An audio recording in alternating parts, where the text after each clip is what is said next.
get this person. That same person is trying to dial in again. Okay. Hello? 774, can you please let us know who you are? I don't know. Yes, hi, this is Tim McGuire from Goddard Consulting. Sorry about that. I didn't have my phone on mute for a moment, and I'm out in the field. Okay. So you're with 339 Boston Post Road. So I think we can get started on that one, Brian, if you want to take over. Sure, thank you. Thanks for having us on the agenda again. I appreciate it. Just by way of an update in terms of where we are with our various permits that we need, we're going to be before the Conservation Commission again on July 23rd for continued hearing. Our City Council public hearing is scheduled for July 20th, and we're back before the Zoning Board of Appeals tonight for a continued hearing on our floodplain special permit. When we met with you last time, we had received a detailed comment letter from the city engineer on our site plan. And we're really appreciative of that, because this is, from our perspective, we're ahead of the game. Usually by the time we have that level of review of our site plan, we've gotten through city council and we're before this committee for our final approval. So it's been very helpful for us to be able to work through issues as we go and be in good shape by the time we get to the city council. From Allen and Major, our engineers provided a response memo dated July 1st, which we circulated with the committee, going through point by point the comments that Tom DePercio had raised. I think if you've seen it, by and large, we're okay with just about all the comments, and we have plans in place to update the site plan to address just about all those points. Where there are a few items of clarification, we mentioned those in the memo. So I wanted to now turn it over to Dave Robinson from Allen and Major just to summarize, our response and see what open issues we may still have. Yep. Thanks, Brian. So I'll just quickly go through some of the more high-level comments. There's a lot of comments in this memo from May 25th that are, adding notes and things like that, and that's all fine. We can add those to the plans. We're updating the plans this week, and we would expect to get a revised package in this week. So I'll just go through some of the bigger comments to try and keep, in the interest of time. So comment 1 addresses parking and how the project proposes 188 units and 376 parking spaces, and that the layout is very tight. There's no overflow parking. So we had our traffic engineer look at some of the neighboring projects, similar projects, and also they referenced the Institute of Transportation Engineers handbook that found that parking for a site like this for the 85th percentile would fall somewhere a parking ratio of 1.27 to 1.37. We provide a 2.0 parking ratio currently, and the traffic engineer feels that it's more than adequate. Parking capacity should not be a concern.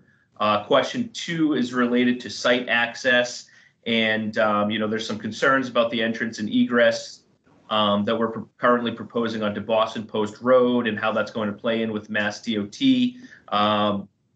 The comment letter also asks to make a left-hand turn out of the westerly entrance, and asking that the easterly access is in only and westerly access out only. And our traffic consultant has put together a conceptual design to incorporate acceleration and deceleration lanes. We'll provide that to the city in the next submission. We've also put together a couple of traffic memos, one traffic memo to address that. Question 3 is— If I could just pause you, sorry.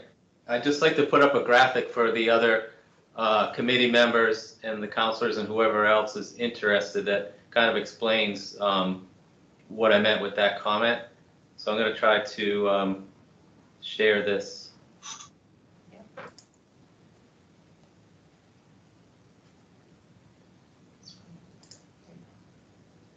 Can everybody see this? So this is a copy of a section of the Mass DOT plans for the reconstruction. In pink is highlighted the limits of the site frontage, and I sketched on the location as it stands now in the site plans of the two entrances and egresses from the site. These entrances are the existing. That's the way DOT has shown them. So those don't apply to this site application. What they're showing here is a 3-lane road, 1 through lane in each direction, and a shared left turn lane. On the other side of Boston Post Road is the Shell station here. The commercial building at number 416 access is here. The restaurant is here, and Village Drive located here.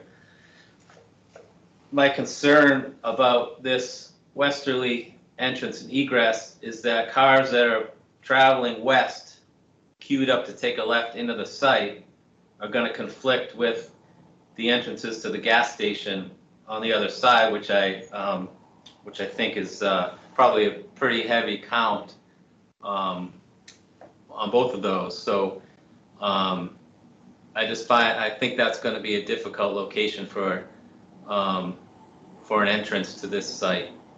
So it's this proposed redesign that I think and the buildings across the street that really needs to be looked at as the access to this site is designed. So I just wanted to point that out so that people have some understanding of what we're talking about there. Yep, that's really helpful. Thank you. And we did have our traffic consultant put together a conceptual plan similar to that, which will be included in our submission this week.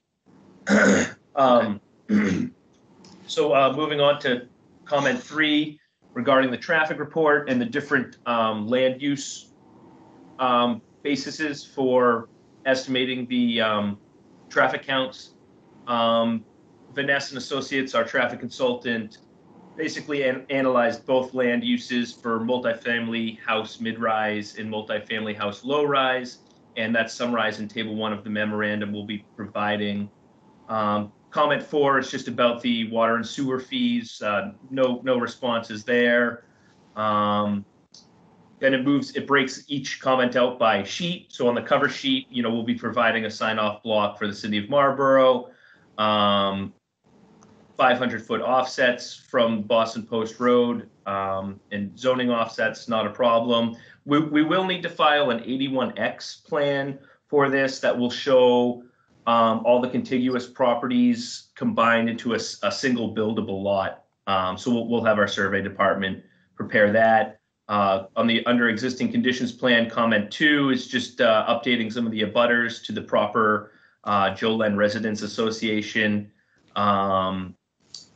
Comment 3 is about the existing 10-foot wide water easement needs to be shown as abandoned. Plans will be revised accordingly. Moves on to the abbreviations and note sheets. Remove planning board for approval and add City of Marlborough DPW and DOT. Not an issue. We will include that. A couple other notes similar to that. And then moving on to the site prep and demo plan. Disconnecting utilities at their respective corporations at the main, not an issue. We can include that. Moving on to the layout materials plan. This is a good one. A pedestrian link should be provided between the remote lot and the main project area. We did show a sidewalk in our May 18th updated plans, but I don't think that this letter addressed those plan sets. So that sidewalk between the remote lot and our site development lot has been incorporated. Under layout materials, number 2 discusses maximum building height. The maximum building height allowed in this district is 52 feet. The architectural plans scale the height of the building at 56 feet. But when we refer to the City of Marlborough zoning bylaw definitions, the building height is measured from the average finished grade at the front of the building to a midpoint of a sloped roof. So we included a sketch in here from our architect that shows the actual building height per the zoning bylaw definition to be 48 feet and 9 inches from grade to the midpoint of the highest ridge. So we didn't include that to clear that comment up. We're going to propose vertical granite curbing at the site entrances, and then the rest of the site will be either precast or monolithic sidewalk and curbing together where possible. We relocated some of the garages along the westerly property line with the self-storage unit there to maintain the required 7-foot landscaped area behind the back of the garages and the property line. The drive aisle, we had some issues with the drive aisle widths.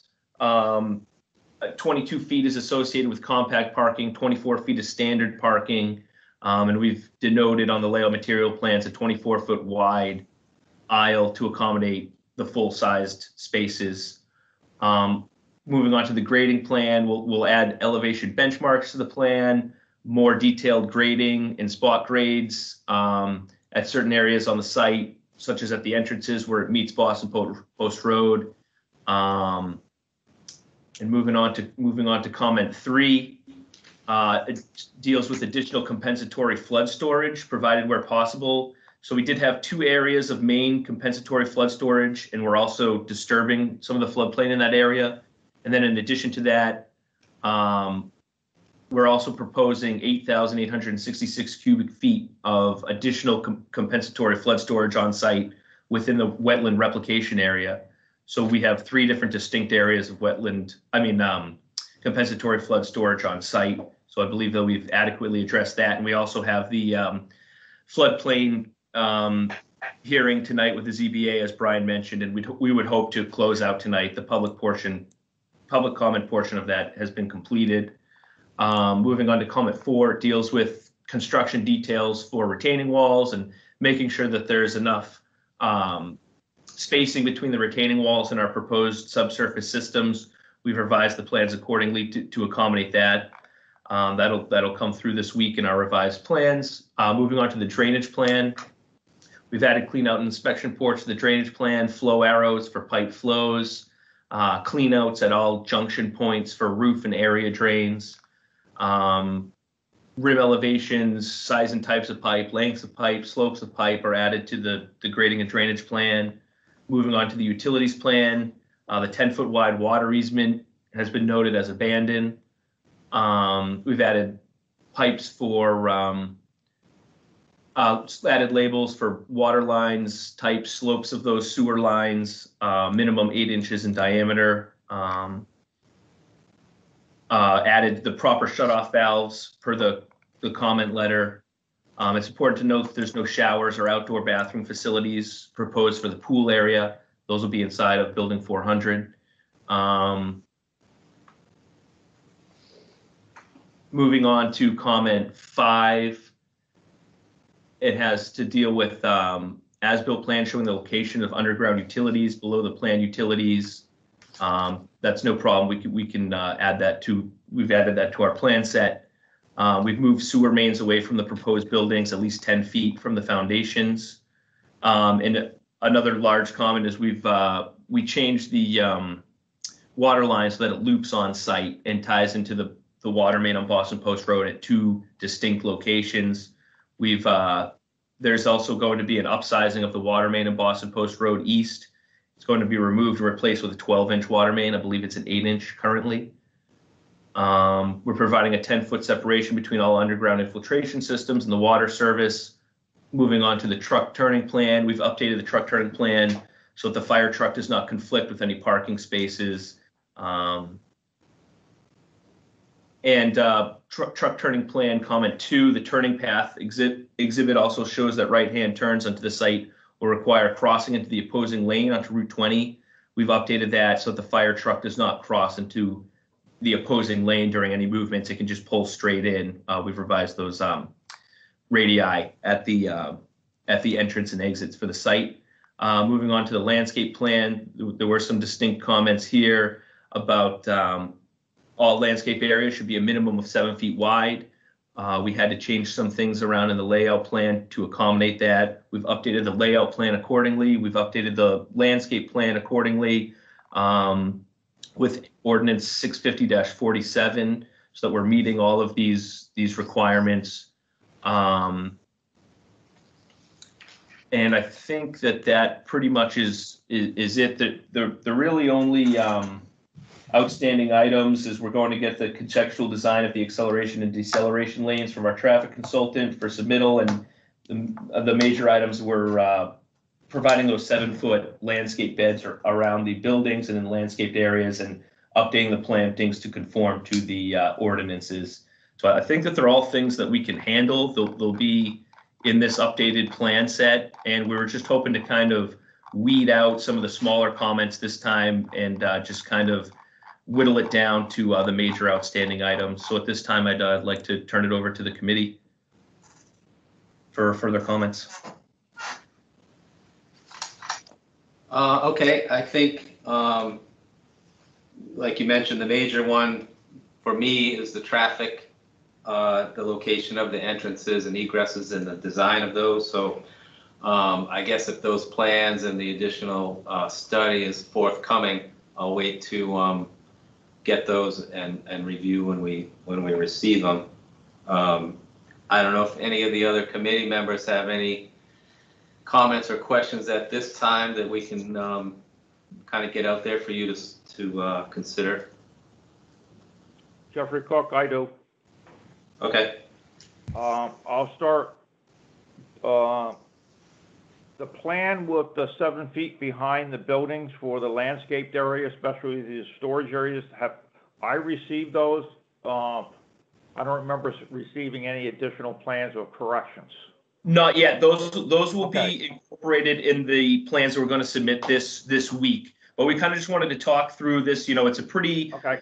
all-encompassing comment letter.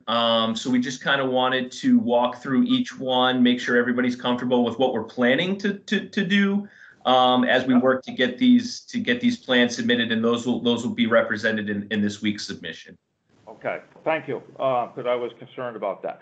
So are the aisle widths of the travel lanes of the parking lot, are they going to be compliant with the new plan? I yes. heard some. Okay. So my big concern here is I just feel this is too big of the use is maximizing all available land area. So there's no future expansion here without filling in additional floodplains. In fact, this is so maximizing that we have to go into the floodplains to make this project work with this many units. So Marlborough allows the garage spaces to be used as counting towards the parking, and good chance that some of those garage spaces are going to turn into storage units and not into parking spaces. So that could lower the count in the future, and my concern is there's absolutely really no expansion here for if parking becomes an issue. We're faced with the same issue down the street at Harrison Arms. They're coming in getting a ZBA because even though they maximize with parking, they don't have enough parking spaces on their lot, so they're coming in with lot coverage issues. So they're trying to correct their issues of adding more because they're finding their tenant all their tenants are requiring more parking spaces. So I find it amazing that we have traffic studies and parking analysis that says we don't need this amount of parking, yet we have another one right here in the city that is way over all these counts because it doesn't match up with their needs. Hello? And the parking analysis that were granted to us, none of them are in the same time frame, and none of us tell us what kind of occupancy rate they have at those facilities right now. Are those ones that they're saying they have so many free spaces, are they running at 60% occupancy or they're at 100% occupancy? But nothing lines up with the same time frame when they're telling us what their maximum use is. Hey, Jeff, this is Tom Moran at the Waypoint. I know the properties they referenced, the ones that were in, I think, Foxborough, and there was another that was outside of Marlborough, but those were fully occupied properties. Okay. And I can There add was that to nothing in the the report. There was nothing in the report to tell me that, that's all. Okay, So it's at least a question. okay. Yeah, and I could also Know just, that they're at 100%. okay. Yeah, and with properties like this, I mean, you never really operate above 95%, so there's always a 5% vacancy that you see for a property like this. And I guess the other commentary I would add is that Waypoint, nationally, our platform is to provide a parking ratio of 1.75, and that includes markets in the southeast and southwest where car ownership is higher than you would find in the Northeast. And this particular property, just about 60, maybe a little bit more, but 60% of the units are one bedrooms. So I would imagine you would have higher car ownership at properties that have a higher concentration of 2 bedrooms and 3 bedrooms, which we don't have here. Again, of the 188 units, 128 of those are 1 bedrooms. So, it's not just the parking study that we did, but also our national data would indicate to us that, a 1.75 would be more than adequate. We're providing what's required by zoning. And the studies we've done in the area show us that actually usage is less than that. So that's what we were trying to convey with those reports. So I hope that kind of addresses some of the concerns that you have. It does. Okay. Yeah, and Jeff, Brian, I just wanted to add that the new Wayside district just down the road that, sort of just missed our property by a few parcels, the parking ratio required there is lower than 2 to 1, 2 to 1 unit. I think it's 1.75. And the overlay districts we did recently for the Green District and for the escaping me right now, the other overlay district, Results Way, had a lower parking ratio for multifamilies than we have here in the business district. So I know that's always a concern. I know the property down the street here that you're talking about that's in looking for relief has caused some issues. But our numbers and the number of 1 bedrooms that we have, I think indicates that we'll be okay on parking. When we have the overflow lot, down the road, in order to comply with zoning, we may never actually end up using that lot very often, based on our math. Yeah, and just to add a little more color there, my understanding is that the Harrison Arms property is parked at a 1.0 ratio, whereas we're at a 2.0 ratio. So that could be adding to the problems that they're having at that particular property. Do you, Tom or Brian, do you know the ratio of the spaces, not considering the garage spaces, what that number comes out to? I mean, if we eliminate the garage spaces, what would our parking count be? Right. I don't know. Dave Robinson, do you have that handy? Yeah. Can you give me 1 minute? Sure. And I guess I'm in agreement in general with Jeff's concern that there's really no room for error here. If there isn't enough parking, there's really no place for overflow. Obviously, they can't park on the street, and if anywhere else on the site is going to conflict with fire lane access, the way I see it. So it's really important that it be correct.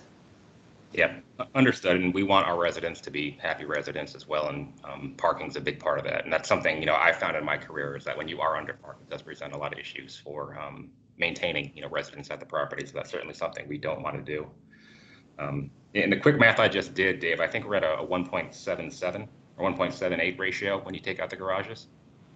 That's exactly what I got. Yep, there's 42 garage spaces total, which if you subtract those from the 376 proposed, we get 334, and that gives you exactly, as Tom said, a 1.776 or 1.78 parking ratio without the garages.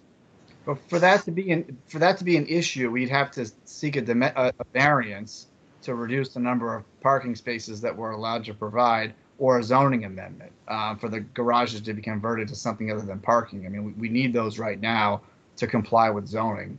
So I tend to think that's a potential down the road problem, but that may never come to be. Yeah.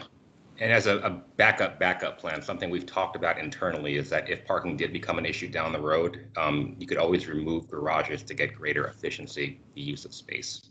So that's an alternative we discussed if it ever became an issue. But again, we're pretty confident that's not going to be a problem. Jeff, are there any other zoning related questions or issues that you know of at this point? Not that I know of, but I haven't seen the new plans. Yeah. If they're saying they're compliant, they sound like they're a lot more on the detail with the new ones. Okay. Meeting our ordinances. Okay. Chiefs Breen or Georgie, do you have any questions at this point? Yeah, I just want to make a quick comment, recognizing the discussion from the presenter earlier regarding having an acceleration and deceleration lanes, or at least considering them. I also acknowledge what was stated regarding fire apparatus turning being changed from Route 20 and within the parking area, so we'll take a look at that. But I will continue to express concern regarding the egress and particularly the entrance and particularly the egress from the site when you're talking about turning eastbound on Route 20. So that's a concern given the traffic volume, and I'll be paying attention to that, as I'm sure others will be as well. Those are my comments now. I look forward to looking at the latest plans. Thank you. Dave Georgie from the police department. I apologize for my tardiness today to the meeting. I got caught up downtown, but I'll kind of echo Chief Breen's sentiments out. But on our perspective, I'll just continue to kind of monitor the plans that are submitted just to take a look at those as we go forward. But again, I think the travel lanes and the entering and exiting the property is the most difficult concern. But we'll take it from there. Thank you. Okay. Do any of our city councilors want to weigh in on anything? If not, then I think we can move on, but go ahead. Tom DePersa, this is Katie Roby. Can I just ask when the new plans are given, that there are plans for the city council? I think the plans we have are dated from April, and so we have never really seen anything that's been discussed at site plan, so that we could have them in time before we have the public hearing to be able to look at them. And I don't know if it's possible for us. I know that site plan will eventually send something probably to Urban Affairs for comments, but could we get the memo that's been discussed with the comments back now, just to have it? Yep, I'll email that to you after this meeting, Katie. Thank you. Thank you. Okay. Brian, is there anything else you want to get out today? No, we appreciate your time on this. I'm hoping we can schedule again for your next meeting, which will be the day after our city council hearing. That'll probably be a good time to discuss what came up at the public hearing, and then work towards getting comments to Urban Affairs in advance of their meetings on this. Okay. All right. We'll look forward to the plans. All right. Thank Thank you you very much, everybody. Thank you.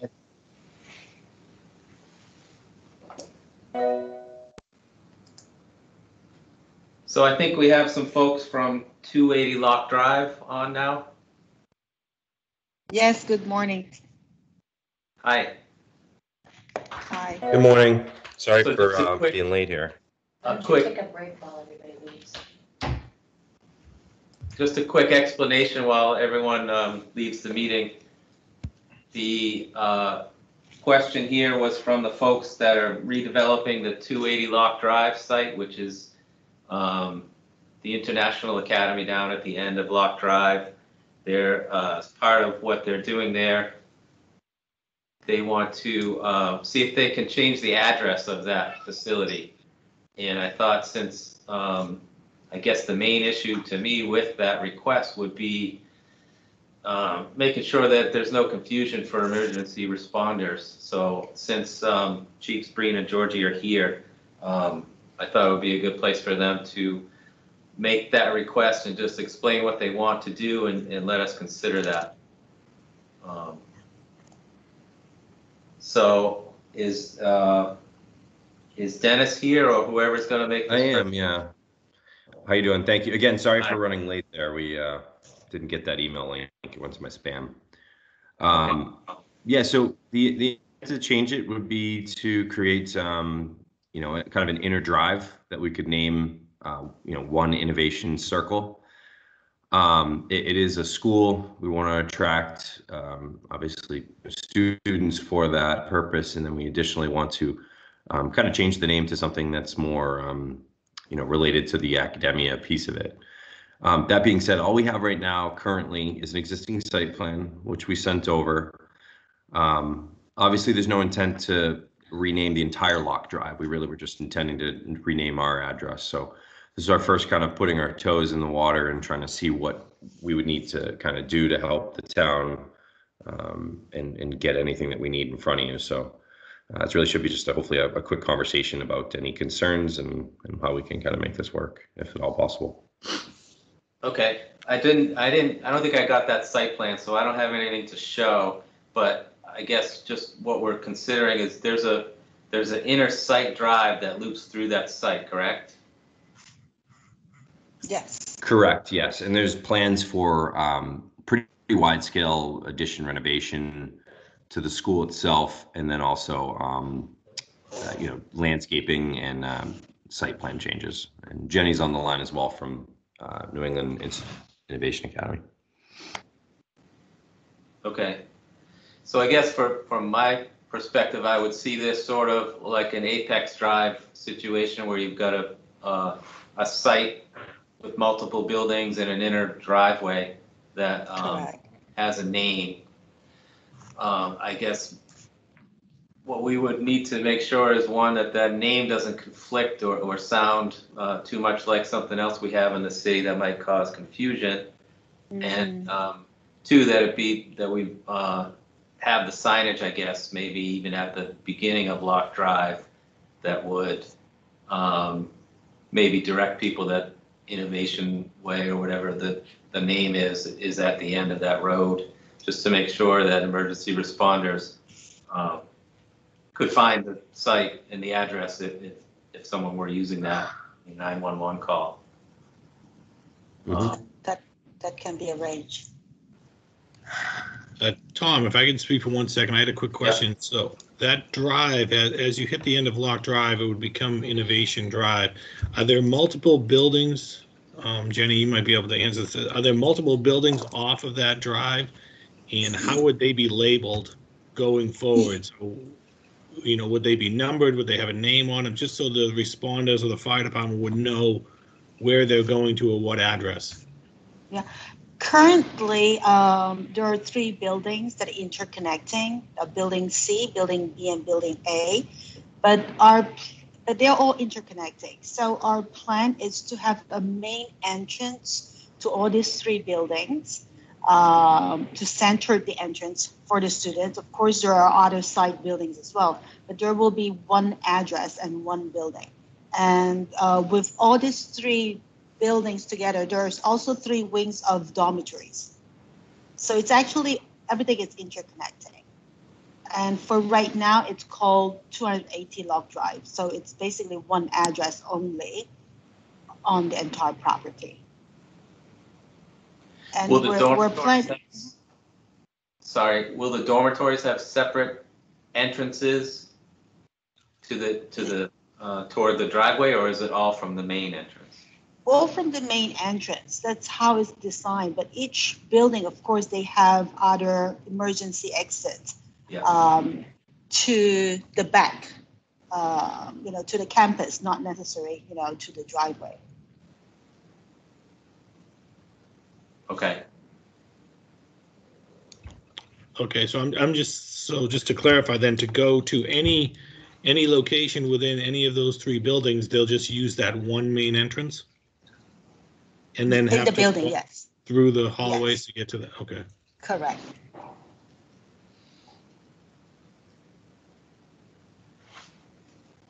Okay, do any other members of the committee see any issues with this in concept?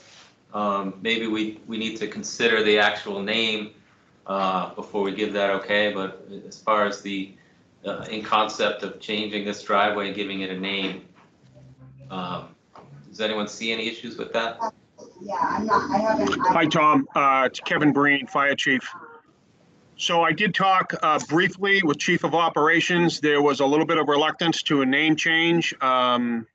So I will tell you that that's under review. I don't know if you're looking for a decision today or not, but my brief conversation was a little bit of concern, and I was paying attention to this meeting to see what would be proposed. So I'd like to get back and follow up on it with my own staff. Yep, I think that's fine. This is the first that we're hearing of it as a committee, so I think that's appropriate. Yeah, today was just, we were looking for a conversation, not an approval. And again, it would be, Jenny, to confirm one innovation circle or innovation circle. Yeah, one innovation circle or one innovation drive, whichever name that the town think it's more appropriate. We'll just follow the guideline. Okay. And if you need any other plans to, to support, or if there's any guideline, we'll definitely, follow the instructions. If you could forward the site plan to us, you could send it to me and I can forward it if you don't have all the emails, so that we have that. It was forwarded to Thomas and Krista. Okay. Okay, so I'll forward it to everyone else. Thank you. And we'll, between now and our next meeting, we'll give it some thought, and we can put you on at the next meeting for further discussion. Thank you, sir. Is there any additional materials or anything we would need to bring or have at that point, at that juncture, or is it really just a conversation? Yeah, in terms of this name change issue, I think that's all we would need, assuming you're not changing the configuration of that inner site drive or anything like that. There will be future changes, but at the moment we don't have, those are not even in concept phase right now. Okay. Okay. Tom, this is Mike Carson. Hi, Mike. If it's appropriate, I just, want to remind the committee of section 551-1 for naming of public streets. So we went through this with Boston Scientific when we redid Fairbanks to Boston Scientific Way, but the veterans were involved in trading off for monuments. There was some give and take there. So I just alert the committee to that, to make sure that we adhere to the code, so that we stay in compliance, I guess. That's all. Thanks, Tom. Correct. It's a good point, and this would not be a public way. So my understanding is that wouldn't come into play, just like at Apex Drive, it didn't. As long as we make that known to certain organizations in the city, that's all. Right, correct. We'll have to make sure that's clear. That's right. Yeah, it will be a private drive. Thank you. Okay. All right. We'll look for an email for further meeting. Yes. We'll look forward to the next meeting. 2 weeks from today. All right. Thank you. Okay. Thank you. Thank you. Have a great day. You too.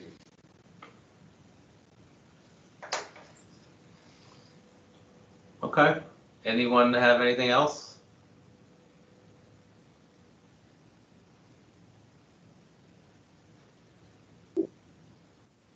I guess we're good. Fire's good. Yep. Okay. Thanks, everyone. Okay, have a great day. You too.